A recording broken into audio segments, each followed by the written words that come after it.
সাইয়্যিদুল ইস্তিগফার, যত ক্ষমা প্রার্থনার দোয়া আছে এর মধ্যে সবচেয়ে শ্রেষ্ঠ দোয়া এটি। নবী করিম সাল্লাল্লাহু আলাইহি সাল্লাম এই দোয়া শিক্ষা দিয়েছেন আমাদেরকে। এই সাইয়্যিদুল ইস্তিগফার পড়ার পর যদি কারোর মৃত্যু হয়, মওত হয়, তো আল্লাহ রাব্বুল আলামিন তাকে সরাসরি জান্নাত দেন, সমস্ত গুনাহ মাফ করে দেন। আল্লাহুম্মা আনতা রাব্বি, সাইয়্যিদুল ইস্তিগফারের ভাষা দেখেন। আল্লাহুম্মা আনতা রাব্বি, হে আল্লাহ আপনি আমার রব, আপনি আমার মালিক, আপনি আমার পালনকর্তা, আমি আপনার গোলাম। খালাকতানি, আপনি আমাকে সৃষ্টি করেছেন। ওয়া আনা আবদুক, আমি আপনার গোলাম।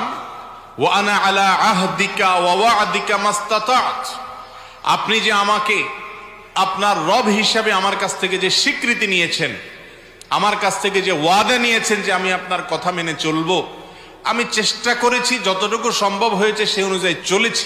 আবু উলাকা বিনিআমাতিকা আলাইয়া, আপনি আমাকে অগণিত নেয়ামত দিয়ে রেখেছেন, কত নেয়ামতের মধ্যে আমি